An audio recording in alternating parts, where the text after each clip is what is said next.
Assalamualaikum warahmatullahi wabarakatuh. Selamat pagi dan salam sejahtera buat kita semua. Pagi, Pak. Ya, terima kasih. Jadi kita akan lanjutkan ke pertemuan ke-9, yaitu tentang turunan dalam fungsi 2POB atau lebih, definisi fungsi POB banyak, limit dan kekontinuan, dan turunan parsial. Jadi ini kita kembali lagi ke materi kalkulus, yang ini pernah kita pelajari di matematika 1.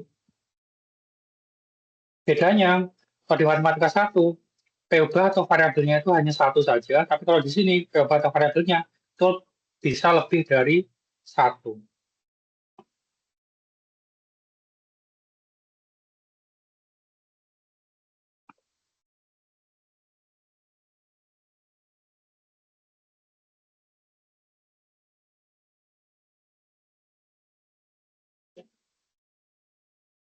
Oke.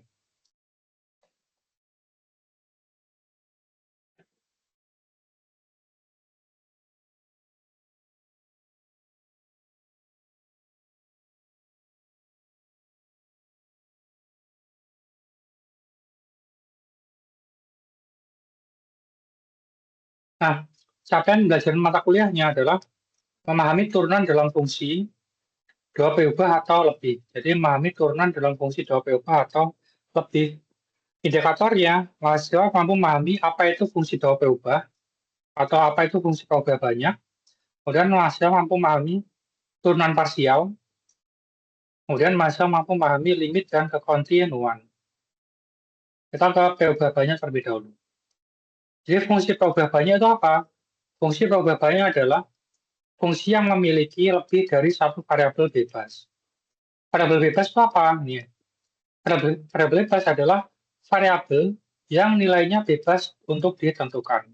Contohnya itu ini, x, y merupakan variabel bebas dalam f x, y. Nah, jadi ini, jadi x-nya itu x, y ini bisa kita tentukan sembarang nilainya. Bisa x-nya 0, y-nya 1, bisa x-nya 3, y-nya 2, boleh. X-nya negatif 5, y-nya negatif 7 juga boleh. Nah, itu. Nah, jadi yang biasanya variabel bebas ini, dia terletak dalam tanda kurung dalam satu fungsi. Jadi ini, nah fungsinya kan fungsi f nih ya. Ini adalah fungsi f, kemudian variabelnya adalah x, y. Nah, x, y ini adalah variabel bebasnya. Berikutnya, adalah variabel tak bebas atau terikat. Variabel terikat itu apa? Variabel yang nilainya terikat oleh variabel bebasnya. Atau variabel yang nilainya itu dipengaruhi oleh variabel bebasnya. Variabel terikatnya apa? Nah, di sini adalah contohnya f. Fungsi f ini adalah variabel terikat. Kenapa dia katakan terikat? Karena nilai fungsi f-nya ini tergantung x sama y yang kita masukkan suka-suka kita. Nah, itu. Nah, jadi itu. Kemudian saya kembali lagi ke fungsi POB banyak. Jadi ini adalah salah satu contoh fungsi POB banyak. Di sini kenapa dia dinamakan fungsi POB banyak? Karena di sini variabelnya itu lebih dari variabel bebasnya atau x, y-nya ini dia lebih dari satu. Di sini ada dua variabel kan, ada variabel x sama variabel y. Karena di sini ada dua variabel, maka dia bisa juga spesifik namanya itu adalah fungsi 2POB atau fungsi 2 variabel. Nah, itu. Nah, kemudian ini adalah contoh ketika saya punya fungsi f, di dalamnya itu ada variabel bebas x, y, sama z. Nah, karena variabelnya ada 3, maka fungsi ini dinamakan fungsi 3 variabel. Jadi seperti itu.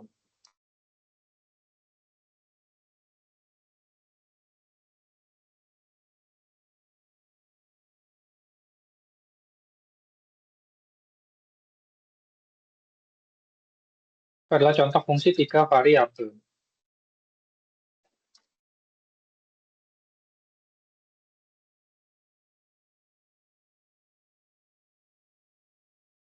Keren.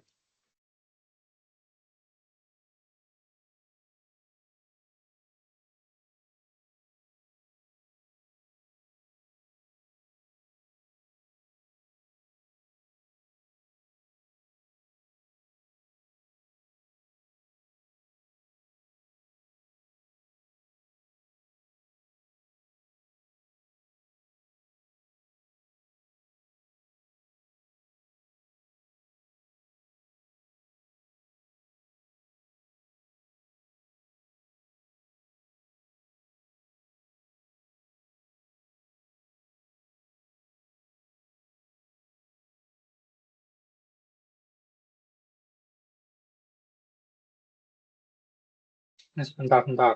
Ini ada yang nggak bisa masuk.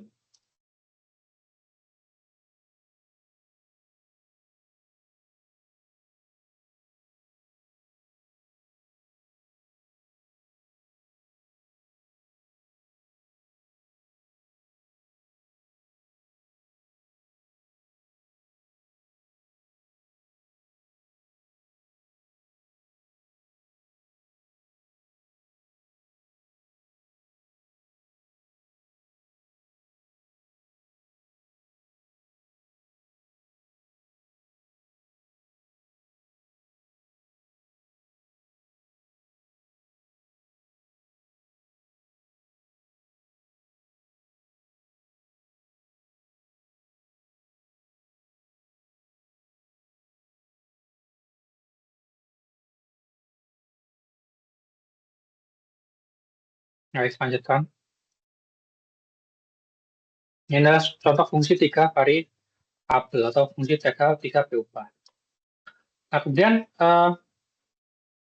ya ini tadi contoh, ketika saya punya fungsi f, x, y, nah, maka x, y ini adalah variabel bebasnya, sedangkan f-nya ini adalah variabel tak bebasnya.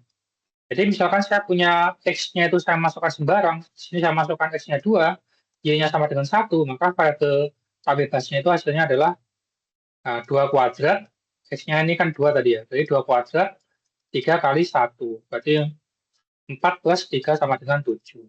Nah, jadi nilai f-nya nih dia dipengaruhi oleh nilai x sama nilai y-nya.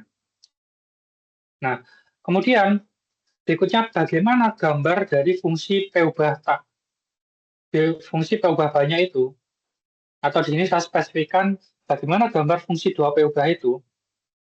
Kalau fungsi 1 P ubah kan gambarnya seperti ini ya. Bentar ya. Nah, kalau fungsi satu variabel ini saya sambil buka modul yang matematika 1 atau kalkulus 1 tempat saya namanya. Ini nanti saya kasihkan juga ini. Jadi kalau fungsi satu variabel itu gambarnya itu di bidang koordinat x, y. Di bidang koordinat x dan y. Nah ini ya. Nah gambarnya itu ada. Nah ini. Ada sumbu x, ada sumbu y. Ketika variabelnya ada satu. Ini kan fungsi satu variabel kan. Fx saja seperti itu. Nah kalau fungsi dua variabel, berarti di sini ada x, ada y, sama nilai fungsi itu sendiri. Nah di sini x itu nilai x-nya ini. Yang sini y-nya itu sama dengan nilai fungsi fx-nya ini.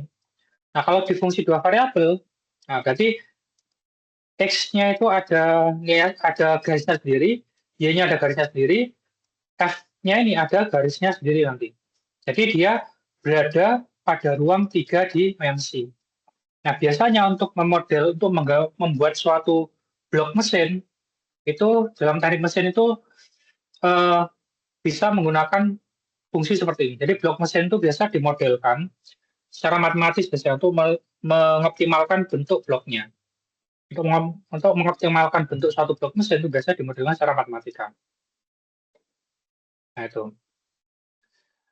Nah ini contohnya. Nah, jadi kalau tadi satu variabel itu di koordinat x sama y, ini x-nya, ini y sama dengan fx-nya.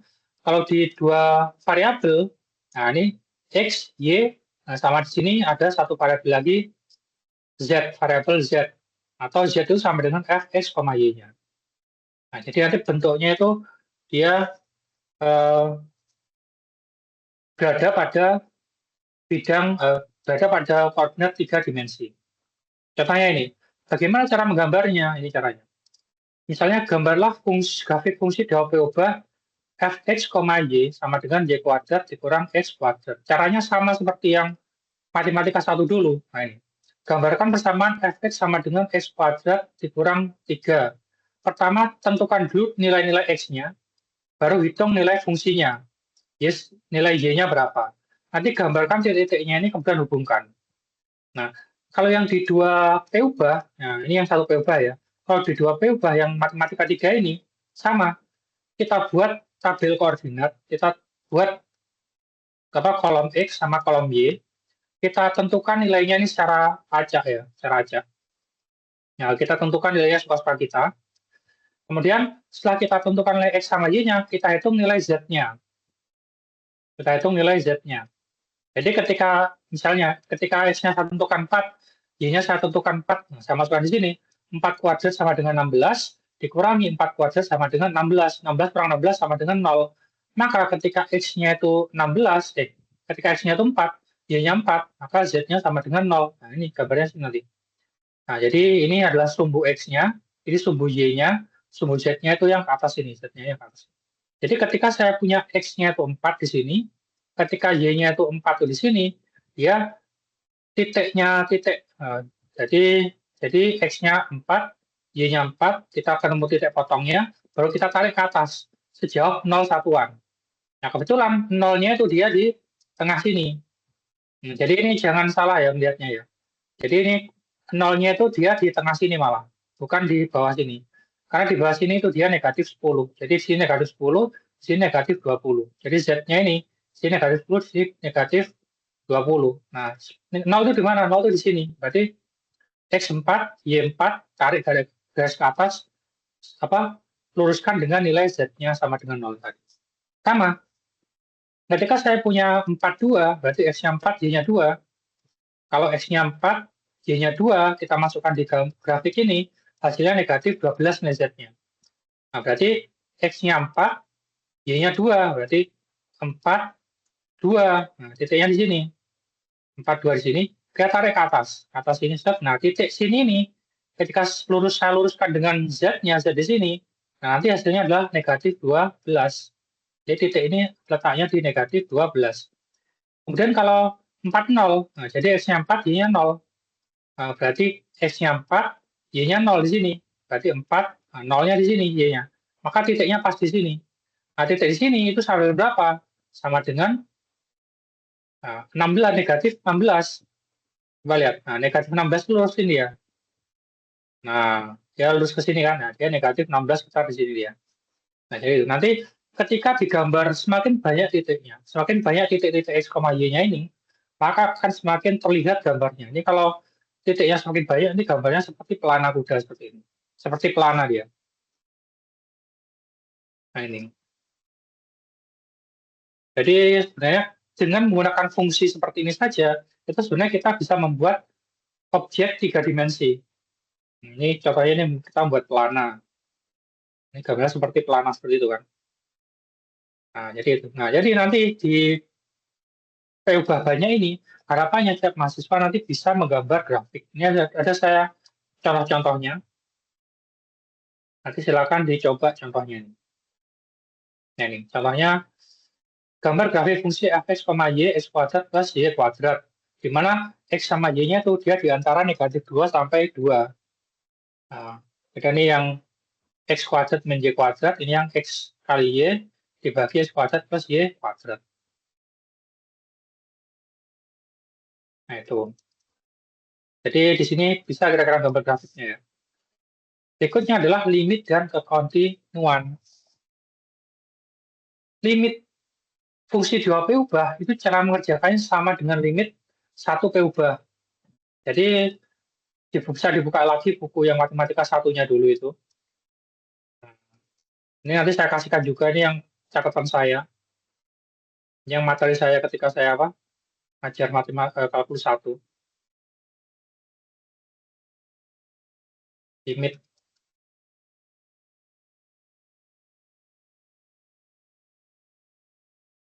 Nah, limitnya ya.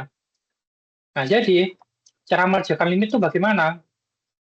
Cara mengerjakan limit itu nanti melihatnya di sifat limit ini. Nah, di sifat ini. Jadi ketika limit X menuju ke A dari K, dari suatu nilai K atau konstanta, maka limitnya sama dengan konstanta itu sendiri. Nah, kalau limit X menuju A, fungsinya itu X, maka A-nya dimasukkan di X-nya nih, jadinya A. Jadi limit X menuju 3 dari X itu sama dengan 3 itu sendiri. Ya, 3 dimasukkan X, jadi 3 itu sendiri. Nah, kalau limit X menuju A dari suatu fungsi, maka K-nya ini akan menggantikan nilai X-nya. Sama dengan nilai fungsi tersebut dimasukkan nilai A-nya. Contohnya ini, limit X menuju negatif 2 dari X pangkat 3 dikurang 8. Nah, berarti X-nya ini saya ganti negatif 2, baru pangkat 3 dikurang 8. Negatif 2 pangkat 3 dikurang 8. Negatif 2 pangkat 3 sama dengan negatif 8. Negatif 8 sama dengan negatif 16. Negatif 8 sama dengan negatif 16. Jadi hasilnya ini adalah negatif 16. Nah, ini ada sifat-sifat yang lain. Ini ada contohnya juga. Jadi cara mengerjakan limit itu seperti itu. Nah, bedanya kalau di matematika 3 atau fungsi P ubahnya atau variabelnya lebih daripada 1, maka ya ini, kalau di sini hanya X saja, tapi kalau di sini dia tuh X sama Y. Jadi, limit X, Y menuju A, B. Jadi, A-nya ini nanti akan menggantikan nilai X-nya, B-nya ini akan mengganti nilai Y-nya. Jadi, ketika saya punya fungsi seperti ini, contohnya ini.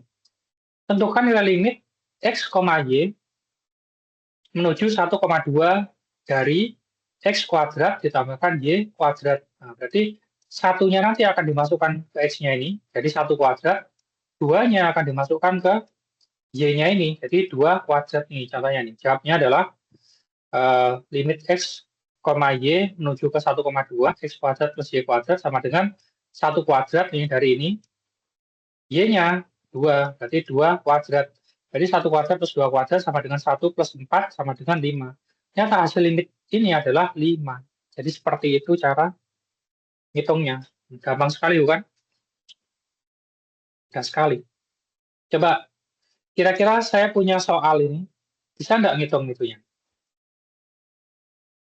Bisa nggak ngitung nilainya? Nah, coba, saya punya limit X, Y menuju 1,2, nilai fungsinya 3X plus 2Y. Nah, kira-kira berapakah nilai ini?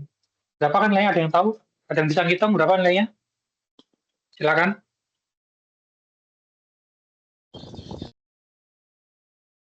Berapa nilainya? Tinggal dimasukkan aja. Sebutkan namanya. Sebutkan namanya, kemudian berapa hasilnya.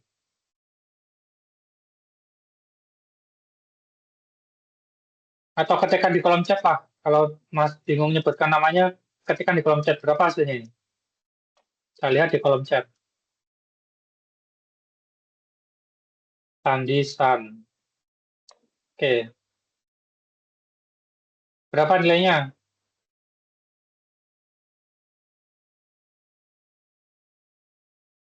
Silakan diketikkan di kolom chat.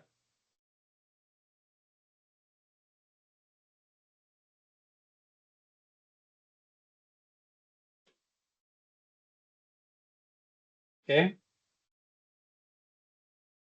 Tidak ada yang tahu nilainya? Oke. Berarti tidak ada yang tahu nilainya berarti ya.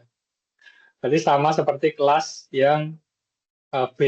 Nanti berarti tugasnya adalah agar lebih paham, nah, dikerjakan sebagai tugas nanti 1 sampai 13. Oke, jadi sama berarti. Oke. Nah, saya lanjutkan ya. Oke, jadi nanti jadi tinggal dimasukkan aja. Jadi masukkan aja berarti ini ya, saya kasih jawabannya ya. Karena tidak ada yang menjawab. Berarti limit X menuju X, Y menuju 1,2 dari 3X plus 2 sama dengan berapa? Dimasukkan aja. X-nya akan digantikan oleh angka 1, berarti 3 kali 1 sama dengan 3, tambahkan 2 kali Y. Y-nya akan digantikan oleh 2, berarti 2 kali 2, 4. 3 kali 1 tambah 2 kali 2. Nah, berarti 3 kali 1, 3, 2 kali 2, 4. 3 tambah 4 sama dengan 7. Jadi nanti hasil limitnya adalah 7. Nah, saya kasih clue di awal. Nanti silakan dikerjakan, teruskan di kertas nanti. Oke, baik. Nah, selanjutnya, jadi tinggal dimasukkan aja ya sebenarnya. Ini gampang, mudah aja. Selanjutnya, jika suatu limit fungsi hasilnya itu 0 per 0, nah, maka kita gunakan substitusi polar atau metode koordinat polar. Nah, bagaimana metode koordinat polar itu? Pertama, substitusikan X sama dengan R cos theta dan Y sama dengan R sin theta ke dalam bentuk fx, y. Sehingga hasilnya menjadi f r cos theta, r sin theta. Kemudian hitung limit r menuju ke 0, f r cos theta, r sin theta sama dengan L. L ini nanti adalah hasil limitnya. Contohnya ini. Tentukan limit dari limit x, y menuju ke 0,0. Nah, sesuai dengan teknik mengerjakan limit, kan kita masukkan kan.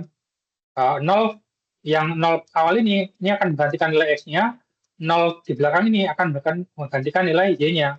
Berarti 0 kuadrat kalikan y, 0 kuadrat plus 0 kuadrat kalikan 0 kuadrat plus 0 kuadrat sama dengan 0 per 0. Nah, kalau 0 per 0 ini baru kita gunakan metode koordinat polar. Jadi kalau kita menemukan suatu limit fungsi 2P ubah, hasilnya itu 0 per 0, maka kita gunakan metode koordinat polar.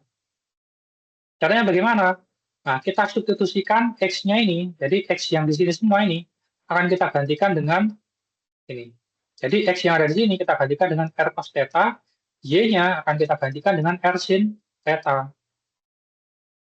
Nah, ini. Jadi kita substitusikan ya. Jadi X ini jadi R cos theta kuadrat, X kuadrat ya. Y-nya sama dengan R sin theta, Nah, kemudian X kuadrat sama dengan R cos theta kuadrat, Y kuadrat, berarti R sin theta kuadrat. Baru kita operasikan.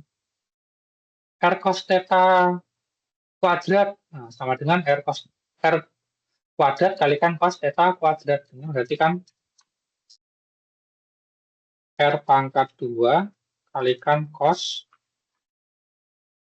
theta kuadrat. Nah, kemudian R cos theta ini ya, R cos theta ini sama kan. Kemudian ini R sin theta kuadrat, berarti R kuadrat kalikan sin theta kuadrat. Nah, berikutnya karena ini ada R kuadrat, di sini ada R kuadrat saya keluarkan, biar jadi perkalian dia. Jadi R kuadrat kalikan cos kuadrat theta tambahkan sin kuadrat theta. Jadi ini sama ini itu sama. Nah, ingat, ini rumus trigonometri dasar ya. Ini trigonometri dasar itu, ketika saya punya sin kuadrat X, tambahkan cos kuadrat X, itu hasilnya sama dengan 1. Jadi cos kuadrat theta, tambahkan sin kuadrat theta, juga sama dengan 1. Ini rumus aturan kosinus, aturan trigonometri ini ya. Jadi, yang bawahnya ini sama dengan 1. R kuadrat bagi R kuadrat sama dengan 1 juga. Ini ya. Yang ini sama dengan 1. R kuadrat bagi R kuadrat sama dengan 1 juga. Sisanya tinggal apa? Sisanya tinggal cos kuadrat theta dikalikan R kalikan sin kuadrat T. Cos kuadrat theta kalikan R kali sin theta. Ini hasilnya R kali cos kuadrat theta kali sin theta. Jadi R-nya saya taruh di depan. Nah, berarti kita sudah punya fungsinya itu. Fungsi metode koordinat polarnya itu adalah R cos kuadrat theta kalikan sin theta. Berikutnya, hitung limit dari fungsinya ini. Hitung limit dari fungsinya ini. Hitung limit R menuju ke 0 dari fungsinya. Nah, ini limit R menuju ke 0 dari fungsinya. Fungsinya tadi kan ini ya, ini fungsinya ya. Berarti limit R menuju ke 0, R cos kuadrat theta kalikan sin theta. Nah, R-nya itu sama dengan, nah ketika perhitungan limit, R menuju ke 0, berarti R-nya itu kita gantikan dengan angka 0 ini tadi. Berarti 0 kalikan cos kuadrat theta kalikan sin theta. 0 kalikan bilangan apapun hasilnya 0. Nah, maka hasil limitnya ini adalah 0. Jadi limit dari limit x, y menuju ke 0,0 dari x kuadrat kalikan y dibagi x kuadrat plus y kuadrat sama dengan 0. Nah, jadi seperti itu cara menghitungnya. Kalau ada yang mau tanyakan silakan ya. Silakan apa? Dipotong saya. Silakan ditanya. Berikutnya adalah kekontinuan. Kekontinuan ini sama. Di sini ada materi kontinuan juga di kalkulus di matematika 1. Ini ada contoh-contoh cara mengerjakan limit ya. Ini sudah lengkap materinya. Ini sudah saya kasihkan.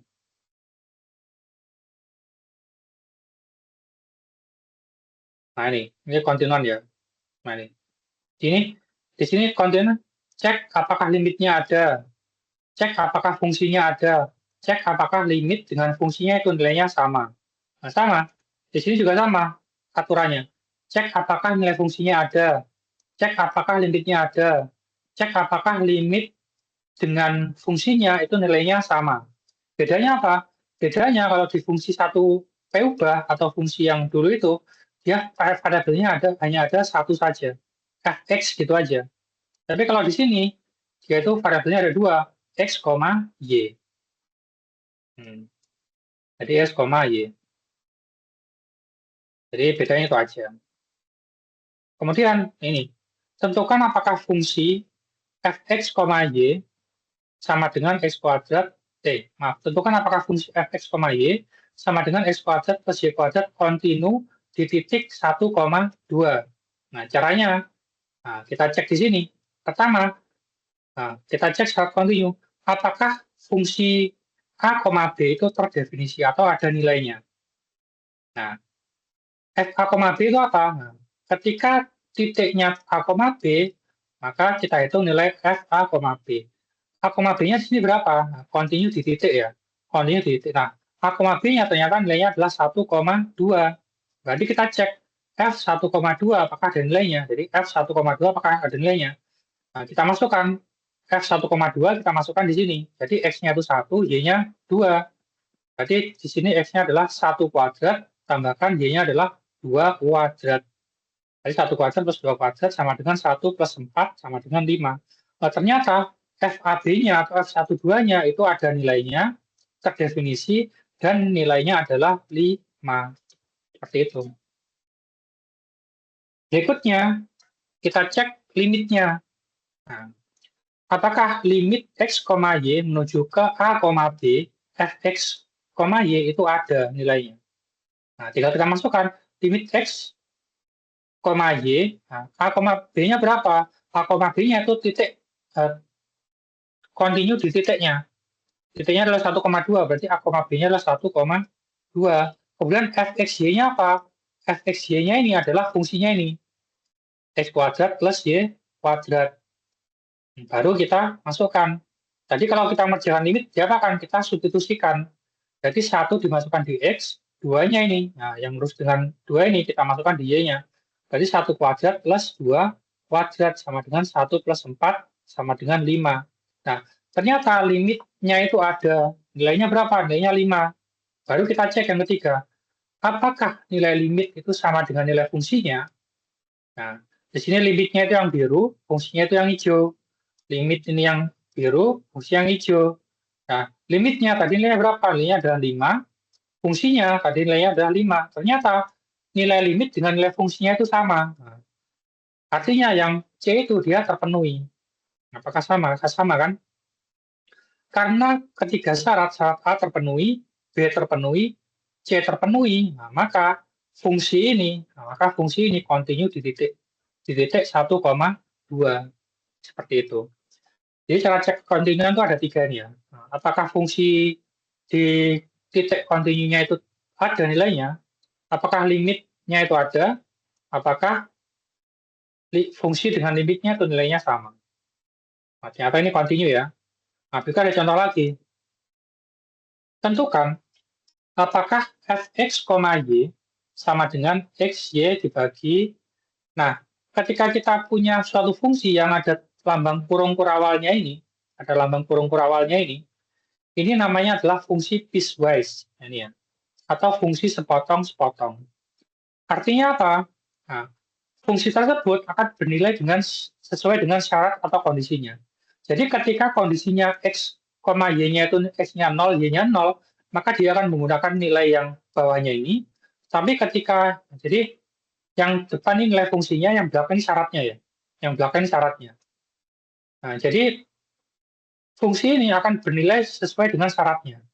Ketika di sini syaratnya tertulis ketika x, y-nya itu sama dengan 0,0, ketika x-nya 0, y-nya 0, maka nilai fungsinya adalah 0. Ketika x, y-nya itu nilainya tidak sama dengan 0,0 atau nilainya suatu bilangan yang bukan 0, maka fungsinya menggunakan fungsi yang ini. Nanti dimasukkan nilai x sama y-nya. Ini contohnya. Dalam fungsi fx, y, dalam fungsi piecewise fx, y, yang pertama nilainya akan x kalikan y dibagi x kuadrat plus y kuadrat jika x, y-nya itu tidak sama dengan 0,0 dan fx, y bernilai 0 jika x, y-nya itu sama dengan 0,0 dapat dijelaskan sebagai berikut. Nah, jadi misalkan saya punya, nah fungsi ini akan bernilai ini jika x, y-nya tidak sama dengan 0,0. Contohnya ini, misalkan saya mau menghitung f 1,2, f 1,2. Nah, dicek dulu di syaratnya. 1,2 itu apakah sama dengan 0,0? Ya tidak sama kan? Dia sama dengan yang atas ini. Berarti fungsi yang digunakan yang mana? Yang digunakan yang atas ini berarti, yang ini. Nah, jadi kita masukkan x-nya ganti 1, y-nya ganti 2. Berarti 1 kali 2 dibagi 1 kuadrat plus 2 kuadrat. Hasilnya 2/5. Jadi ketika f 1,2 dia menggunakan fungsi yang atasnya ini, nilainya 2/5. Nah, contoh lainnya ini. Misalkan saya punya fungsi tentukan nilai f 0,0. Jadi x-nya 0, y-nya 0. Ketika x-nya 0, y-nya 0, yang digunakan yang mana? Yang atas atau yang bawah? Yang digunakan yang bawah. Nah, kan 0,0 kan? Berarti nilainya langsung berapa? Nilainya langsung 0 seperti itu. Jadi itu adalah cara membaca fungsi piecewise. Nah, ini kita sekarang ingin ngecek apakah fungsi piecewise ini continue di titik 0,0. Nah, jawabnya kita cek secara continue. Pertama kita cek di titik continue-nya. Apakah f a, b terdefinisi? F a, b itu berapa? Nah, a, b-nya berapa? A, b-nya adalah dia continue di titik 0,0. Berarti a, b-nya berarti 0,0. 0,0. Nah, ketika dicek, ketika x-nya apa?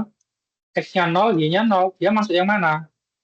X-nya 0, nah x-nya 0, y-nya 0. Berarti dia pakai rumus yang fungsi yang bawah ini. Nah, berarti hasilnya sama dengan 0.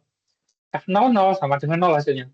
Artinya apa? Artinya terdefinisi dengan nilai 0. Nah, kita lihat di bagian yang 0,0 ini. Nah, berikutnya kita cek apakah limitnya itu ada, limit fungsinya itu ada. Nah, kita cek. Nah, ingat, limit itu apa? Limit itu artinya pendekatan. Pendekatan itu tidak sama dengan nilai di titik yang itu. Jadi, mendekati itu tidak sama dengan nilai pastinya di titik itu ya. Nah, makanya ketika kita menggunakan limit, kita tidak boleh menggunakan fungsi. Nah, kita tidak boleh menggunakan fungsi yang pas di titik yang mau didekati itu. Jadi yang kita mau dekati itu, nah yang mau kita dekati kan 0,0. Berarti kita tidak boleh menggunakan titik yang 0,0 ini. Jadi harus titik yang sekitarnya. Sekitarnya 0,0 ini apa? Nah, sekitarnya 0,0 ini berarti yang ini, yang lainnya berarti. Selain yang 0,0 ini, berarti yang ini. Nah, makanya rumus di limit ini yang digunakan adalah x kalikan y dibagi x kuadrat plus y kuadrat. Nah, jadi ini. Karena yang digunakan itu, karena limit itu dia hanya merupakan pendekatan, bukan nilai tepat di titik itu. Jadi yang digunakan ini, kemudian kita masukkan 0 membandingkan x, 0 membandingkan y, 0 membandingkan x, 0 membandingkan y-nya. Hasilnya 0/0. Nah, ketika kita bertemu dengan suatu limit yang nilainya 0/0, nah, kita gunakan metode koordinat polar untuk menghitung nilainya. Nah, kita substitusikan x r cos theta, y r sin theta. Kita masukkan di sini, x-nya saya ganti dengan r cos theta, y-nya saya ganti dengan r sin theta, r cos theta sama r sin theta sini jadinya ini. Jadi r cos theta kali r sin theta, r cos theta kuadrat tambah r sin theta kuadrat. Nah, jadi limit r dikalikan dengan r itu r kuadrat, sin kali cos ya cosin. R kali R kuadrat, cos kali sin ya, cosin. Kemudian di sini, R kuadrat cos theta sama dengan R kuadrat kali cos kuadrat theta, tambahkan R kuadrat kali sin kuadrat theta. Nah, kan di sini penjumlahan ada R-nya. Nah, ini untuk penjumlahan, dia sama-sama ada R-nya. Akhirnya saya keluarkan. Jadinya R kuadrat dikalikan cos kuadrat theta plus sin kuadrat theta. R dibagi R sama dengan 1. Kemudian tadi cos kuadrat theta tambahkan sin kuadrat theta hasilnya sama dengan 1. yang ini teorema apa? Teori trigonometri. Nah, ini rumus trigonometri ya.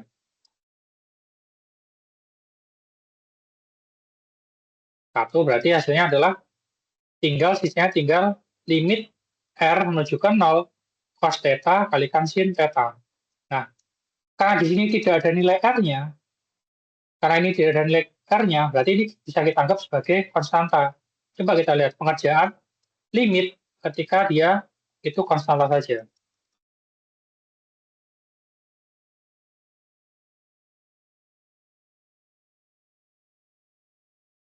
Ini ya, limit X menuju A ketika konstanta saja, hasilnya konstanta itu sendiri. Nah, karena tidak ada variabel X-nya di sini. Sama, nah, di sini, karena di sini tidak ada variabel R-nya, maka limitnya itu ya sama dengan nilai ini sendiri. Berarti hasilnya cos theta sin theta. Nah, karena cos theta dan sin theta ini masih belum berupa bilangan, nah, maka kita lakukan analisis matematika. Nah, jadi kita coba-cobakan, kita uji-ujikan nah, dengan nilai theta yang berbeda-beda. Contohnya, ketika saya gunakan theta sama dengan 0, ketika saya gunakan theta sama dengan 0, maka cos 0 dikalikan sin 0 itu sama dengan cos 0 kan 1 ya. Sin 0 itu sama dengan 0. 1 kali 0 sama dengan 0. Nah, ternyata hasil limitnya ketika theta-nya sama dengan 0 itu hasilnya adalah 0. Kemudian kita cobakan, apakah 0 semua? Nah, coba kita coba lagi. Kita cobakan theta sama dengan pi per 4. Pi itu berapa? Pi itu 180 derajat dibagi 4. Nah, berarti 180 derajat bagi 4 sama dengan 45 derajat. Nah, berarti pi per 4 itu sama dengan 45 derajat. Nah, jadi kalau saya pakai theta sama dengan 45 derajat, hasilnya berapa? Berarti cos 45 derajat dikalikan sin 45 derajat. Cos 45 derajat itu berapa? Itu ada di tabel fungsi trigonometri. Cos 45 derajat itu sama dengan setengah akar 2. Sin 45 derajat itu sama dengan setengah akar 2. Sama aja. Rumus trigonometri ya, ada sini ya. Rumus trigonometri.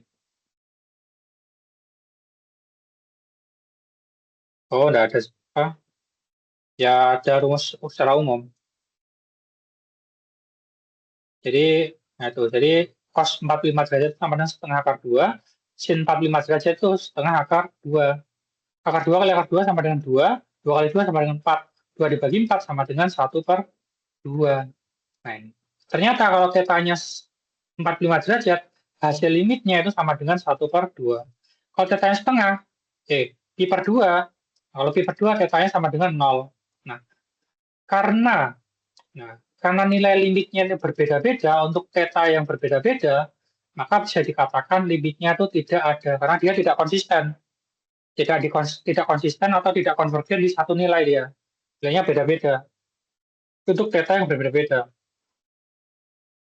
Nah, karena untuk θ yang berbeda-beda, nilai limitnya itu berbeda-beda, bisa dikatakan limit fungsi ini, limit x, y menuju ke 0,0 dari fungsi x kali y dibagi x kuadrat tambah y kuadrat itu dia tidak ada. Baru kita bandingkan terakhir. Nah, nilai limit dibandingkan dengan nilai fungsinya. Ya, limitnya berapa? Ya, limitnya di sini dia tidak ada. Limitnya tidak ada. Nilai fungsinya berapa? FHB-nya. FHB-nya nilainya adalah 0. Berarti apakah tidak ada sama dengan 0? Dia tidak sama kan? Nah, berarti karena syarat ketiga dia itu tidak terpenuhi, maka ini dia tidak continue di titik 0,0. Karena syarat yang nomor 3 ini dia tidak terpenuhi.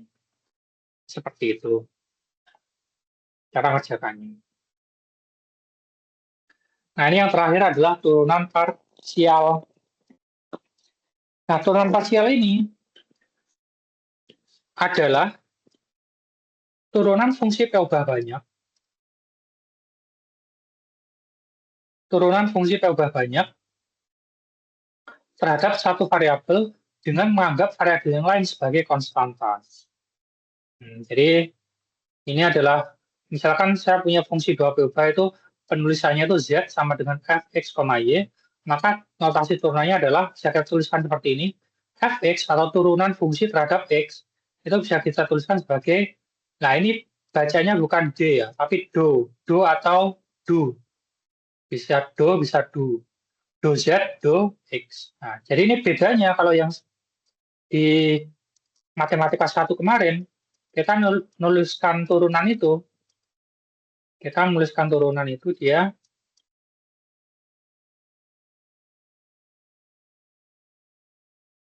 pakai nilai D kalau salah ya. Kita nuliskan turunan itu pakai nilai D. Mana ya?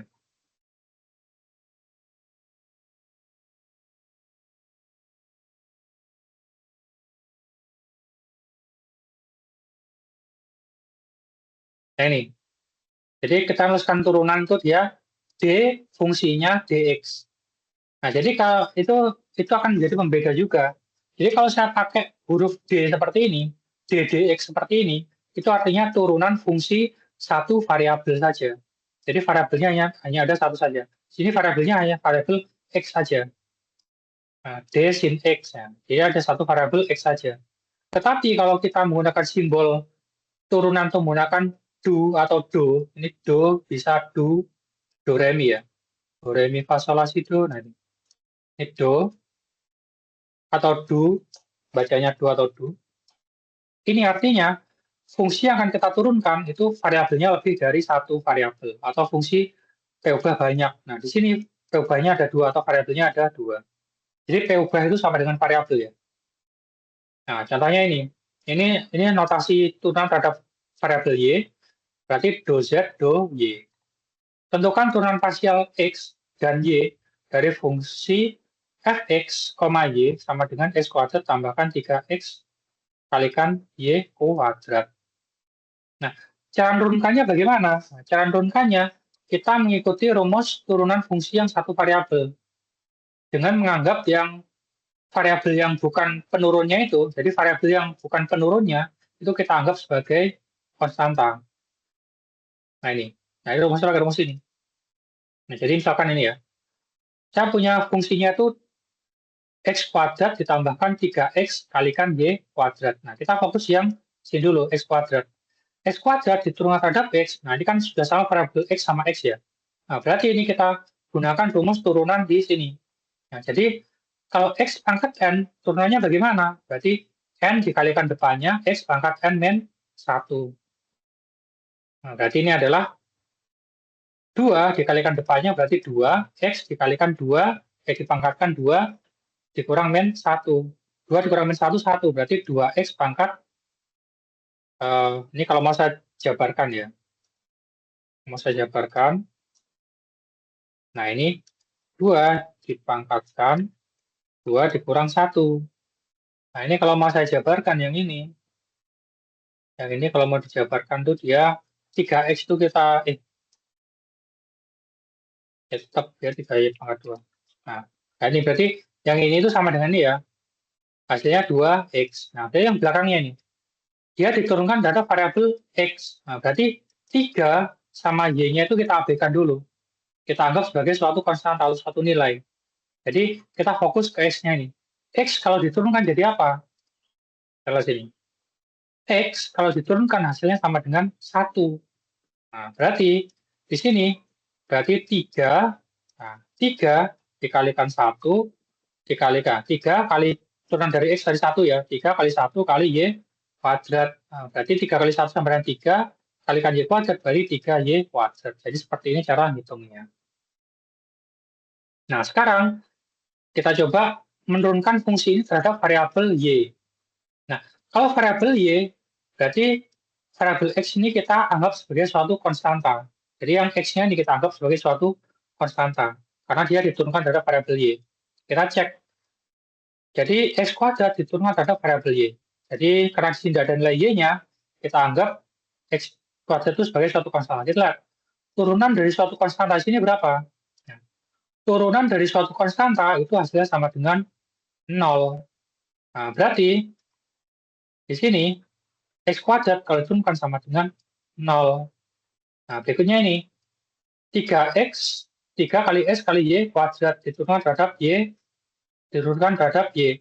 Maka 3x ini kita abaikan dulu, kita fokus ke y kuadrat. Nah, Y kuadrat itu diturunkan pakai rumus yang mana? Rumus yang X pangkatan ini. Berarti 2 kali depannya 2, X pangkat 2 min 1. Karena dia diturunkan dari variabel Y ya.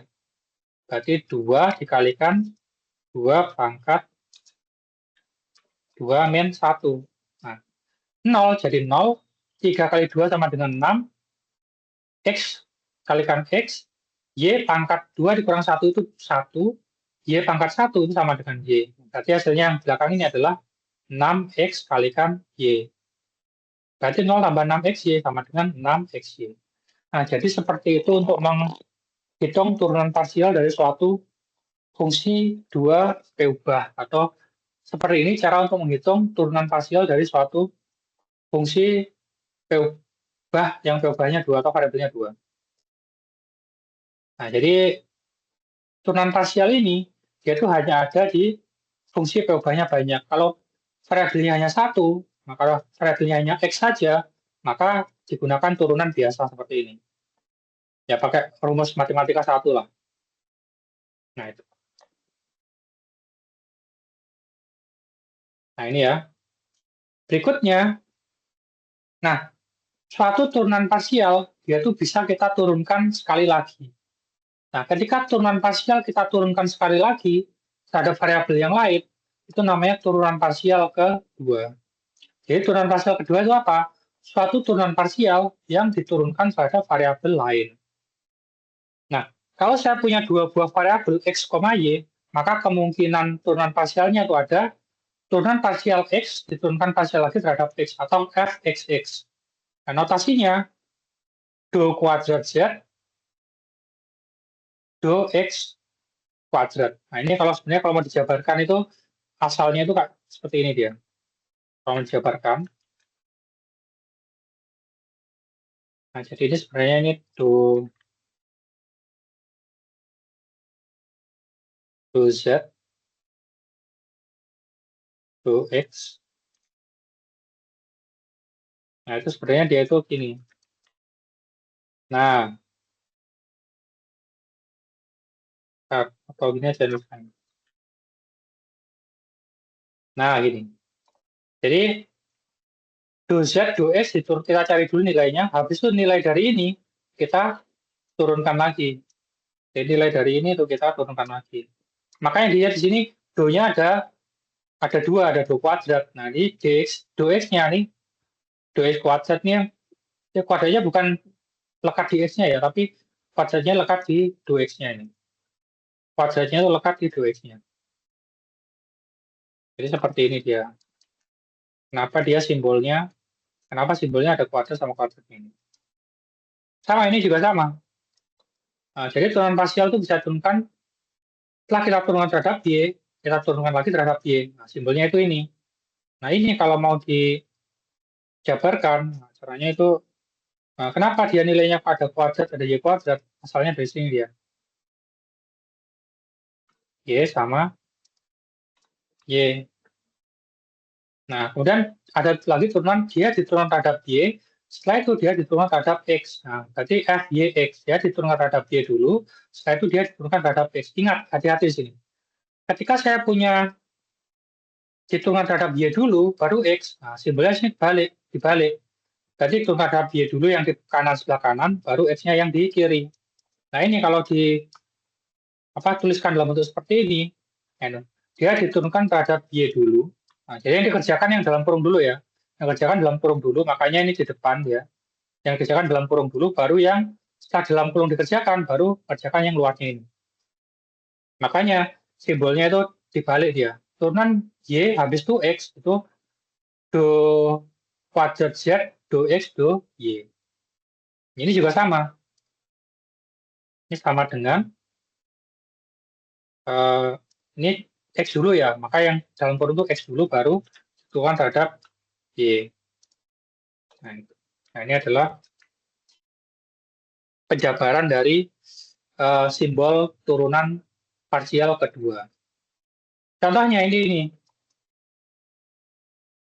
Nah, jika fungsi 2P ubah Z sama dengan fx, y kontinu, maka, oh ya, bukan contohnya ini penjelasan juga masih penjelasan ya. Jika fx, y itu kontinu, maka fx, y, maka turunan x kemudian turunan terhadap y itu sama dengan turunan y kemudian turunan terhadap x. Ini sama nilainya ketika dia kontinu. Contohnya ini, diberikan fungsi 2p ubah fx, y sama dengan x kuadrat kalikan y tambahkan 3 kali x kali y kuadrat. Tentukan fxx atau turunan parsial x diturunkan lagi terhadap x, fyy turunkan parsial y, habis itu turunkan terhadap y lagi, xy turunkan terhadap x, habis itu terhadap y, yx diturunkan terhadap y, habis diturunkan terhadap x. Nah, jadi pertama kita cari turunan parsial fx-nya dulu, yang pertama dulu. Jadi dilihat dari fungsi ini. Jadi x kuadrat kalikan dengan y. Ketika dia diturunkan terhadap variabel x, maka kita fokus ke yang x kuadrat. X kuadrat itu berapa nilainya? Nah, tadi kan rumusnya kan pakai ini ya. X pangkat n sama dengan 2. N kali X pangkat 2 min 1. Ini saya jelaskan detail sekali ya. 2 berarti dikalikan X pangkat 2 min 1. Nah, jadi yang ini itu turunan terhadap X masih dikalikan dengan Y. Ditambahkan, nah ini diturunkan terhadap X, karena dia diturunkan terhadap X, 3 sama Y kuadratnya itu kita anggap sebagai konstanta atau kita abaikan dulu. Kita fokus ke X dulu. X ini turunannya apa? Ini adalah turunannya 1.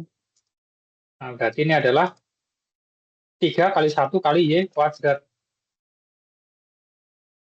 Makanya turunannya adalah 3 kali 1 kali Y kuadrat. Nah, berarti ini kalikan Y sama dengan 2XY, 3 kali 1, 3 kali Y kuadrat, 3 Y kuadrat.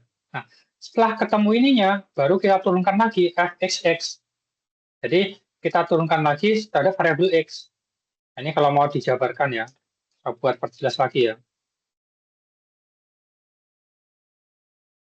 Nah, di sini saya punya 2XY. 2 sama Y-nya kita abaikan dulu, kita anggap sebagai konstanta. Kita fokus ke X-nya dulu. Turunan dari X itu berapa? Turunan dari X sama dengan 1. Nah, berarti 2 kali 1 kali Y. Nah, 2Y. Nah, kemudian di sini, dia diturunkan terhadap X. Karena dia di sini tidak ada variabel X-nya, maka kita anggap sebagai suatu konstanta. Nah, turunan dari konstanta itu apa? Sama dengan 0. Nah, berarti yang ini itu sama dengan, yang ini sama dengan 0. Nah, berarti 2 kali 1 kali Y, 2Y plus 0. Plus 0. 2Y plus 0 sama dengan 2Y. Seperti itu cara ngitungnya. Nah, ini saya jelaskan juga ya. Fy. Nah, sekarang ini kita turunkan dari variabel Y. Nah, karena dia diturunkan terhadap variabel Y, kita fokusnya ke Y. Yang X-nya ini kita abaikan dulu atau kita anggap sebagai suatu konstanta. Y diturunkan jadi apa? Y diturunkan jadi 1. Ingat ya, ketika X diturunkan jadi 1. Maka ketika di sini, ketika saya punya turunan terhadap variabel Y, maka ketika saya punya Y saja diturunkan jadi 1. Nah, kemudian yang sini, 3X, Y. 3X itu kita abaikan dulu, kita fokus ke Y kuadratnya. Y kuadrat diturunkan jadi 2 kali Y pangkat 2 min 1. 2 kali Y pangkat 2 min 1. Nah, X kali 1 sama dengan X kuadrat kali 1, X kuadrat. 3 kali 2 sama dengan 6. X, Y pangkat 1 sama dengan Y. Jadi hasilnya adalah X kuadrat plus 6XY. Kemudian dari sini kita turunkan dari variabel Y lagi. Kita turunkan dari variabel Y lagi. Di sini, karena ada variabel Y-nya, kita anggap sebagai suatu konstanta. Nah, berarti di sini adalah 0. Konstanta diturunkan dari ini ya. Konstanta diturunkan jadi hasilnya 0. Kemudian 6XY, nah kita fokus ke ini aja. Ke yang Y-nya, 6X-nya nanti dulu. Y diturunkan sama dengan 1.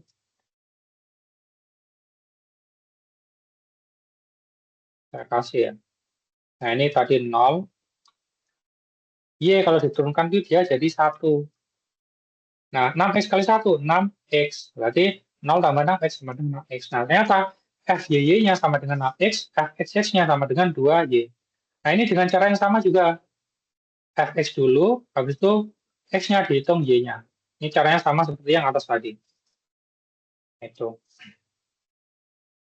Nah, jadi nanti fx x-nya itu 2y, y-nya itu 6x, fxy-nya itu sama dengan 2x plus 6y, fyx-nya sama dengan 2x plus 6y. Nah, saya ini ada contoh yang lain. Nah, ini diberikan fungsi 2p ubah fx, y sama dengan e pangkat x kalikan dengan y, tentukan fxx-nya. Nah, di sini diketahui kan, fungsi fx, y-nya sama dengan e pangkat x kalikan dengan y. Nah, baru kita cari fx-nya dulu. Kita cari fx-nya dulu.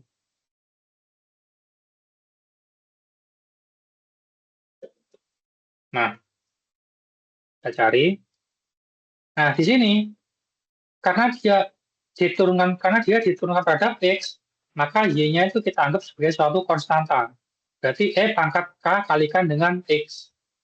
E pangkat k suatu konstanta y kalikan dengan x. Nah, karena di rumus turunan ini, di rumus turunan itu hanya ada e pangkat x saja ya, tidak ada pengali konstantanya. Karena dia tidak ada pengali konstantanya, maka kita gunakan aturan rantai untuk mengerjakan ini. Aturan rantai itu bagaimana? Ini saya kasih contoh turunan fungsi eksponen satu variabel yang melibatkan konstanta. Ini misalkan tentukan turunan dari fx sama dengan e pangkat 7x. Ini saya kasih contohnya. Nah, jawabnya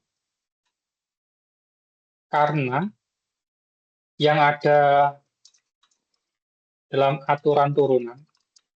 Ini dari dua variabel, saya analogikan dengan satu variabel biar mudah dicerna. Karena yang ada dalam aturan turunan adalah ini. Fx sama dengan e pangkat x, maka turunannya itu f aksen x itu sama dengan e pangkat x. Nah, dia tidak ada depannya ini, tidak ada angka-angkanya seperti ini. Maka digunakan aturan rantai dengan prosedur sebagai berikut.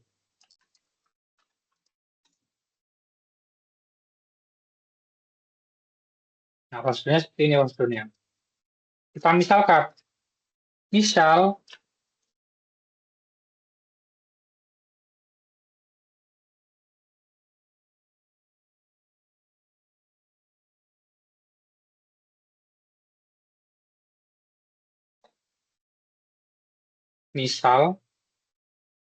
nah kita misalkan ya, kita misalkan semua fungsinya ini sebagai variabel a. Jadi kalau mengerjakan aturan rantai itu, misal a sama dengan fungsinya ini semua.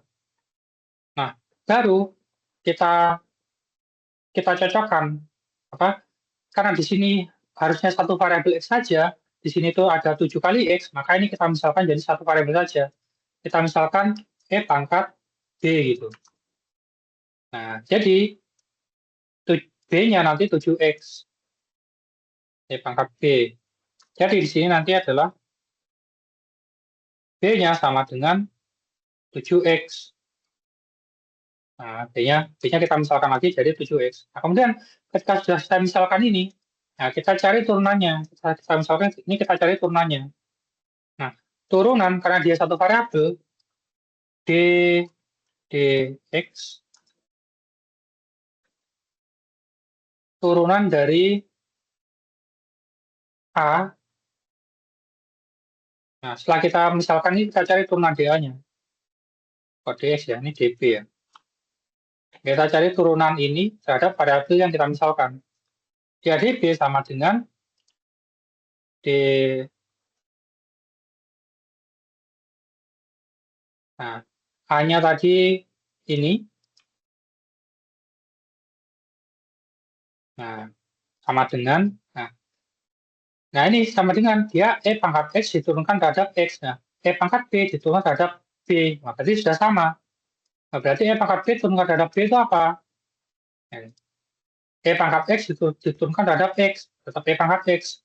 Kalau E pangkat B diturunkan terhadap variabel B, tetap berarti E pangkat B. Nah, itu.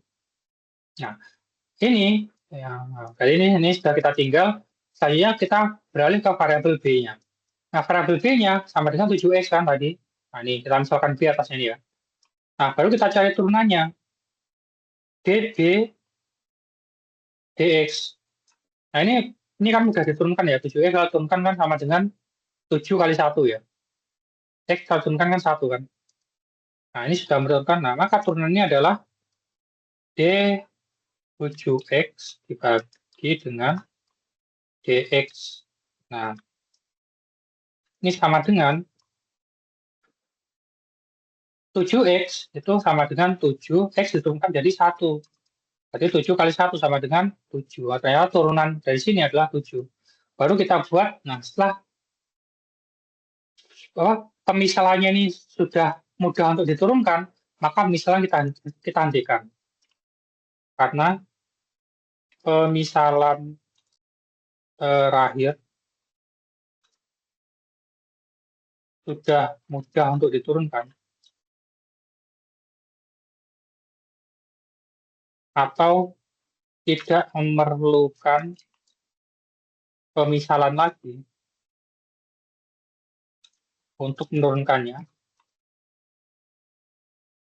Nah, kalau ini kan yang A ini kan masih susah kan, dia butuh pemisalan B untuk bisa diturunkan. Nah, karena B ini sudah tidak memerlukan pemisalan C, maka pemisalan dihentikan. Maka pemisalan dihentikan dan kita buat aturan rantainya. Nah, aturan rantai itu apa? Aturan rantai itu dfx, ya.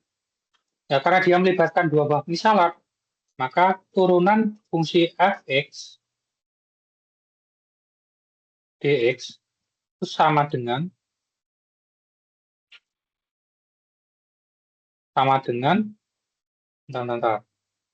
d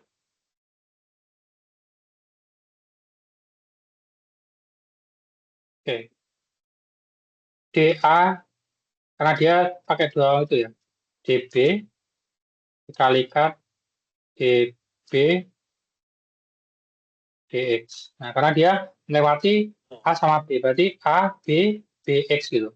Nanti kalau dB bagi dB, Guys, ya gimana ya? Ada yang mau tanya? bagaimana caranya supaya barbel ini bisa bertahan di atas, tidak jatuh? Nah, gimana caranya coba dipikirkan secara logika. Kalau bisa langsung diambil Oke. aja. Ayo. Siapa? Rahma. Gimana Rahma? Sarah-saranya Iya, Rahma mau tanya lah. ayo. Satu, guys. Rahma ya. Rahmat Talib. Oke, Rahmat Talib ya. Siapa namanya? Rahmat Talib ya? Oke, Rahmat Talib ya. Oke, makasih. Nah, Rahmat Talib.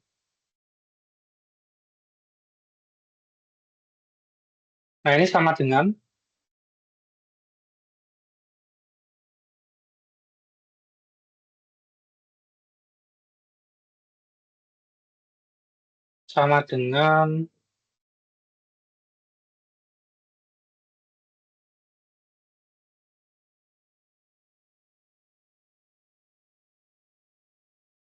bentar, saya jadi langsung saya selesaiin.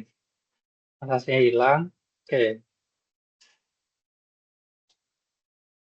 Jadi dfx dx fx oh ya fx sama dengan e pangkat 7x. Berarti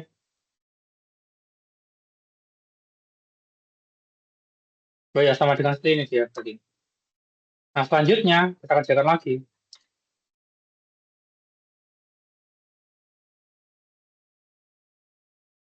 D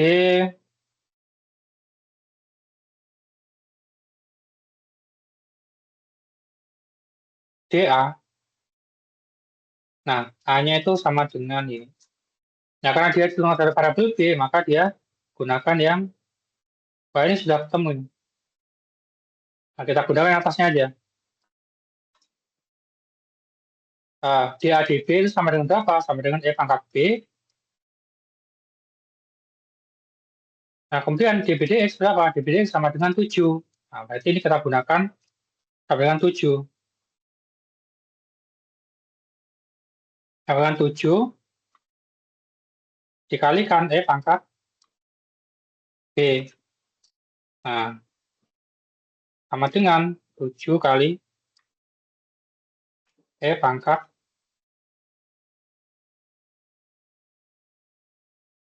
B.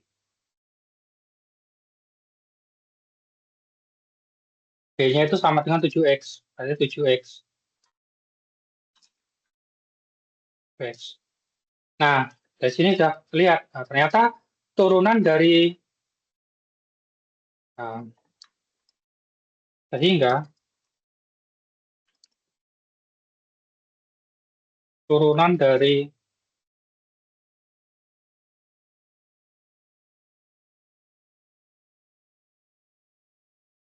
adalah ini 7X E pangkat 7X. Oke, jadi mungkin itu untuk penjelasan kita kali ini. Mungkin itu. Nah, nanti mengerjakan itu analog dengan yang satu variabel ini. Jadi mengerjakannya analog dengan yang itu. Nah, ini ada misalnya A sama B juga. Nah, ini dia ada 2A, 2B, sama cara mengerjakannya analog sama yang satu variabel. Tugasnya nanti silakan dikerjakan 1 sampai 13. 1 sampai 13. Dikerjakan di kertas, kemudian nanti difoto, dikumpulkan dalam bentuk scanan, dikumpulkan minggu depan. Nah, mungkin tadi ada yang mau tanya tadi ya. Tadi Rahmat Khalif mau tanya apa ya? Gimana Rahmat tadi? Ada yang mau tanyakan Rahmat tadi? Rahmat Khalif?